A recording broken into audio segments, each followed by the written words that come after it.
Partner! Oy! Eto na. Nagpaparamdam na naman. Tama ang ating Mahiwagang Burnay.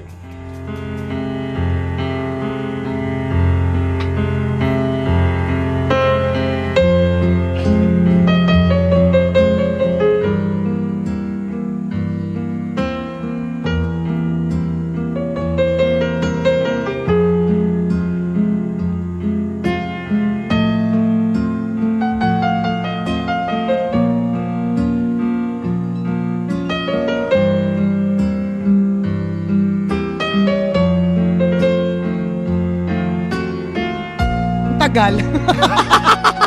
Nag-cross-stitch muna. Nag-CR po muna yung isa. Yung isa nag-cross-stitch. Hindi pa rin makapaniwala si Abby na mauuwi sa hiwalayan ang 6 na taon niyang pakikipagrelasyon sa dating kasintahan. Okay, 6 years. Ipinagpalit si Abby sa ibang babae. Kaya labis-labis na lamang ang kanyang pighati. Umaasa na lamang si Abby na darating din ang panahon na maghihilom ang kanyang mga sugat. Kahit mahirap, susubukan niyang kalimutan ang taong nagwasak ng kanyang pagtitiwala at nagbasura ng kanyang pagmamahal. Wow! Pagka-emo kami mga pagbasura ng pagmamahal. Bagay sila, isang basura, isang basurera. Di ba? May mga ganyan talaga. Ramdam na ramdam mo yung dagok na binigay sa'yo. Yung hugot, partner. Kahit mahirap, ay susubukan niyang kalimutan ang taong nagwasak ng kanyang pagtitiwala at nagbasura ng kanyang pagmamahal. At para matulungan ang sarili, ay unti-unting nilikom ni Abby ang mga gamit sa bahay na magpapaalala ng kanyang dating pag-ibig. Tumungo siya sa isang surplus shop para isa-isang ibenta ang mga gamit na ito. Sa surplus shop niya nakilala si Mario. "Hi miss, what can I do for you?" Tanong ni Mario kay Abby. "Itatanong ko lang kung bumibili kayo ng mga lumang plaka at mga comics," sabi ni Abby. Tiningnan ni Mario ang mga dalang plaka at comics ni Abby. "Wow, vintage na mga to ah. Mahilig ka rin pala sa mga ganito, miss?" Hindi kumibos si Abby. Ang mga plaka at comics na yon ay mga dating koleksyon ng ex-boyfriend niya. Oh. Siya mismo ang nagregalo ng mga ito sa lalaki na isinauli na rin sa kanya nang maghiwalay sila. Oh, may sauli ang ganap ah. Tama. Sa bagay, hindi niya mapapakinabangan. Sa bagay. Pero yung bracelet, hindi bibigay sa'yo yun. Ako din, hindi ko soli yan. "Sige miss, bibilin ko ng mga ito. Pero sigurado ka ba na ibibenta mo na talaga ang mga ito?" Muling tanong ni Mario.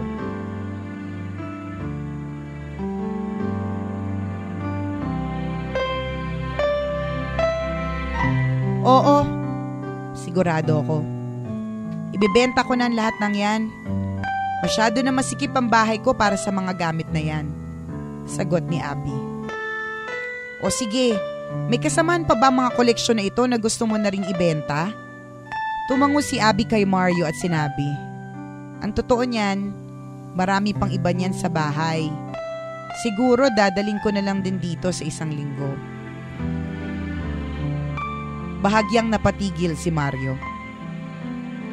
Napansin niya ang kalungkutan sa mga mata ng dalaga. "Bakit hindi mo padalhin ang lahat ng yun bukas? Malayo ba ang bahay mo dito? Pwede ko din kasing pick upin sa bahay niyo para hindi ka na mabigatan sa pagdala ng mga gamit dito." Wow. Inilihis ni Abby ang kanyang tingin na tila tumatanggi sa iniaalok ni Mario.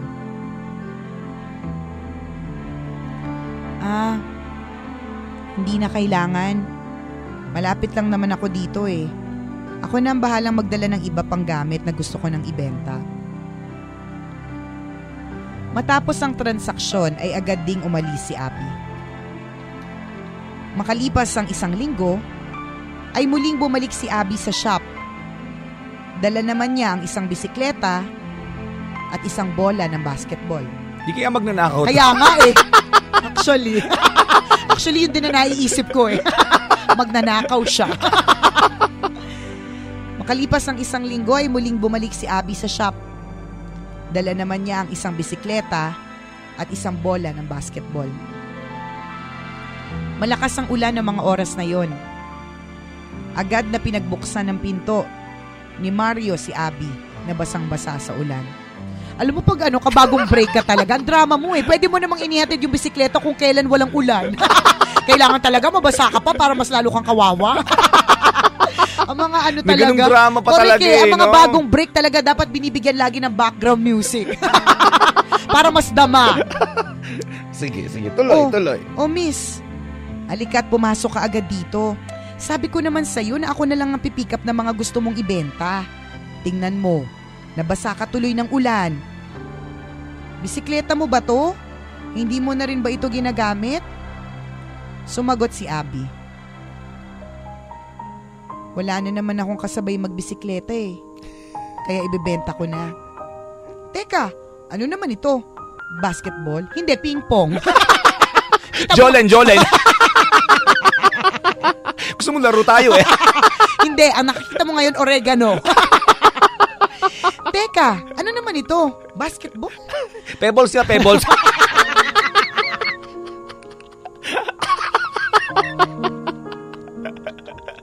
Try mo dribble. Try mo i-dribble yung pebbles, tatalbog. Sige na, gawin mo. Video pa kita. Teka, ano naman ito? Basketball?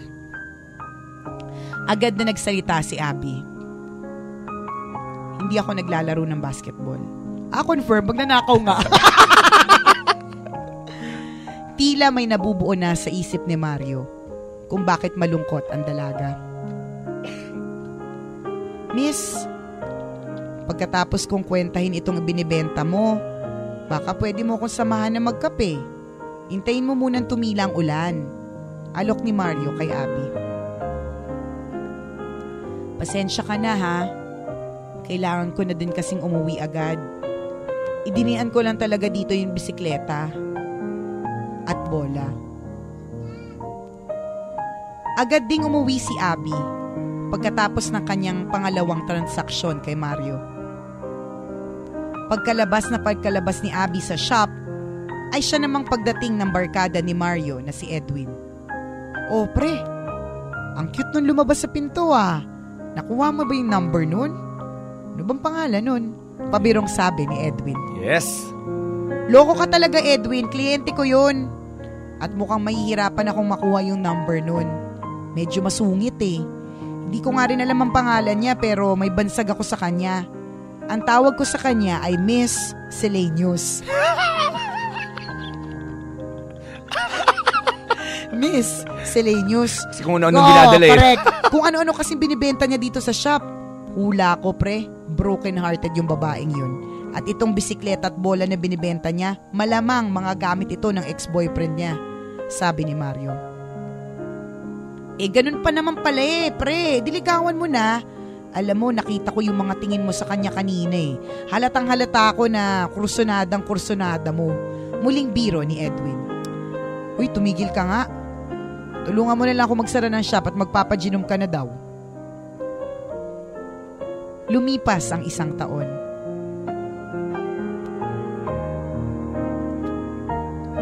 Muling bumalik si Abby sa shop.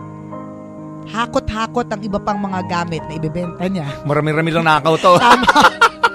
Leather bag, tennis racket, coffee cup, mattress, jacket, unan, tsinelas, Christmas tree at iba pa. Wow! Nabitbit mo lahat ng yan, miss? Sabi ni Mario. Bahagyang napangiti si Abby kay Mario. Pasensya na at dito ka muna itatambak sa labas ng shop mo. Pakikwenta mo na yung pwedeng mabenta. Habang kinikwenta ni Mario ang mga gamit ay isang halaman ang ipinakita ni Abby sa kanya. Siya nga pala, bumibili ka rin ba ng halaman? Tanong ni Abby. Negosyante to. Bumibili ka rin ba ng halaman? Tanong ni Abby. Ako, miss, pasensya ka na. Hindi ako bumibili ng patay na halaman. Sagot ni Mario. Pero buhay pa to. 6 na taon sa akin ang halaman na to. Sabi ni Abby. Ilapag mo na lang yan sa lamesa at ako na ang bahalang mag-dispatcha. Sabi ni Mario. 1 taon pa ang nakalipas. Muling bumalik si Abby sa shop ni Mario. Oh, miss. Long time no see ah. Ano naman kayong dala nito? Ano naman mga ninakaw mo? Kalabaw, kambing. Oh, miss. Long time no see ah. Hindi pa rin ba nauubos yung mga gamit mo na gusto mo nang i-dispatcha? Pabirong sabi ni Mario kay Abby. Inilabas ni Abby mula sa kahon ang isang pagong. Ang isang pagong na nasa aquarium at isang basket na punong-puno ng mga liham. Matagal na sa akin ang pagong na to. Hindi siya mahirap alagaan. Basta pakainin mo lang at palalabasin sa aquarium paminsan-minsan para makapaglakad-lakad. Ibebenta ko na sana alaga kong pagong pati yung basket na to. Teka, bumibili ka rin ba ng mga papel? At sumagot si Mario. Kukunin ko ang pagong at yung basket. Pero ang mga papel, itatapon na natin yan. Pag alis ni Abby ay napabuntong hininga si Mario at sinabi sa sarili. Ay nako, miscellaneous. Ilang lumang gamit pa ba ang kailangan mong alisin sa bahay mo? Bago mo mapansin ang pwedeng maging bagong bagay sa buhay mo. Yes! Wow! May pagpapahiwatig naman na. Sa sumunod na taon, panahon ng Kapaskuhan, muling nagparamdam si Abby kay Mario. Sinubukan pumasok ni Abby sa loob ng shop. Subalit na paatras ito nang makita niya sa display ang bisikleta na ibinibenta niya noon. Mahigit 3 taon na ang lumipas na magkahiwalay sila ng dating kasintahan. Subalit tila nanumbalik sa kanyang alaala ang mga panahon na kasama niya ito nang makita niya ang bisikleta. Ang tagal naman mag-move on nito. 3 years? Ikaw nga 8 years, partner eh. Hanggang ngayon, di ka pa jowa. Agad namang napansin ni Mario ang pagdating ni Abby. Lumabas siya ng shop at agad na isinara ang pinto para mailayo sa paningin ni Abby ang mga dating gamit na ibinibenta nito sa kanya. Uy, miss! Kumusta ka na? Ngumiti si Abby at sinabi, mas okay na ako ngayon. Siya nga pala, nagpunta ako sa iyo para dito. Iniabot ni Abby ang isang kahon na puno ng mga relong panlalaki. Ibebenta ko na sana ang mga relong yan, sabi ni Abby. Naku miss, pasensya ka na pero hindi ako tumatanggap ng relo dito. Maliban na lamang sa relo na nakasuot sa iyo ngayon. Ang panlalaking relo na nakasuot kay Abby ay ang paboritong relo ng dating kasintahan nito. Napayuko si Abby at sinabing, hindi ko binibenta ang relong ito.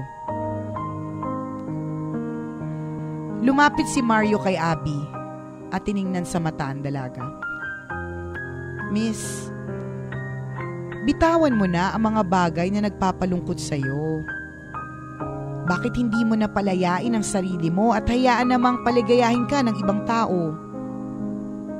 Nung una pa lang kitang makita, nasabi ko na sa sarili ko na magiging espesyal ka sa puso ko.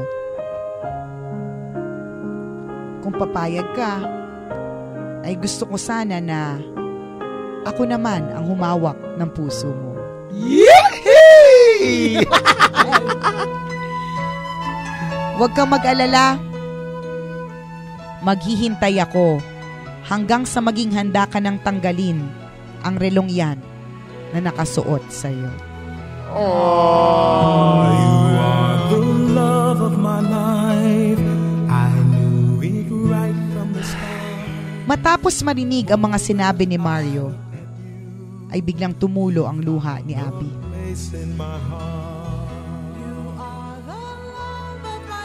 Dahan-dahan niyang tinanggal ang panlalaking relo mula sa kanyang braso at iniabot ito kay Mario. Ngumiti si Mario at niyakap ang dalaga. At makalipas ang ilang buwan na pagiging magkaibigan ng dalawa, ay nagdesisyon na magpakasal sina Mario at Abby. Ang isinuko ni Abby na relo ay napalitan na ng makinang na singsing na nagmula kay Mario. Sarap naman! Pagdating sa pag-ibig, tanging ang oras lamang ang makakapagsabi kung kailan maghihilom ang sugat ng pagkasawi. Ang mahalaga ay huwag mawawala ng pag-asa na darating din sa tamang panahon ang tamang tao na mag-iingat at magmamahal sa puso mo. Yay! Sarap naman! Tama yun! Alam mo talagang iba-iba talaga tayo ng levels ng moving on eh. Mm-mm. Si Abby, it took her 3 years. Ang tagal, no? I have a friend, it took her 3 days. I have another friend, it took her 3 minutes. I have another friend, it took her 3 seconds. I will forget you in 3, 2, 1. Okay, moving on. Ay, nakakaloka. Pero totoo only time can heal all wounds.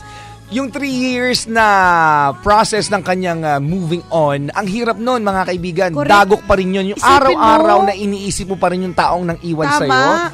Yung kahit na akala mo okay ka na, tapos makita mo yung bagay na dati ninyong ginagamit, mapapaiyak ka ulit. Yung kikirot ulit yung puso mo, tapos sasakit yung tiyan mo.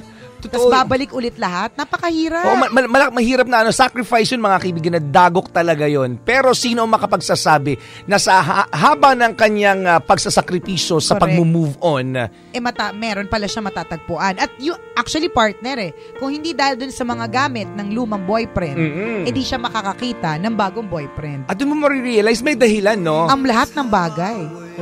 Ikinoconnect ni Lord Oo. yung mga bagay na nangyayari Correct, sa'yo. ang lahat ng mga circumstances, situations, mga tao.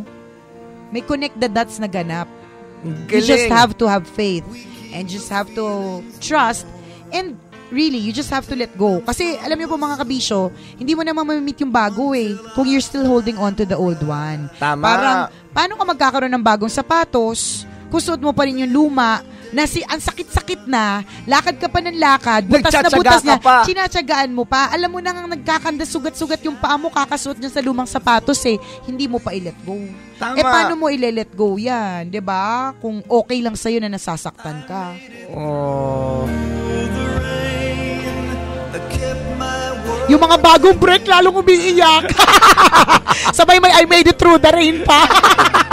You can make it through the rain, kabisyo. Oo, you can. Oo, di ba kung ang ibang tao may pinagdaanan na kagaya nito kahaba, 3 taon na nagtiis Correct. bago nakahanap ng panibagong love life. Tama. Kakayanin mo rin yan. Naintindihan namin, masakit talaga ang iwanan ng taong minamahal. Of course. Pero someday, soon, kabisyo, may taong papalit sa naiwang bakante sa puso mo. at magsasabing ganito pala yung feeling kung paano talagang tunay na mahalin.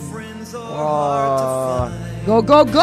Makakatagpo ka rin ng taong magmamahal Tama. sa'yo ng lubusan, Huwag kabisyo. kang Wait ka lang. Huwag kang mawawala ng pag-asa sa pag-ibig. Kasama niyo pa rin ang inyong paboritong tambalan sa radyo. Ako po si Nicole Iala. At ako naman, si Cambio King Chris Chuper. At ang aming tanging paalala na dapat ay Memorize na! Sabay-sabay tayo mga kabisyo. Walang matatag na relasyon sa malanding may determinasyon. Yun!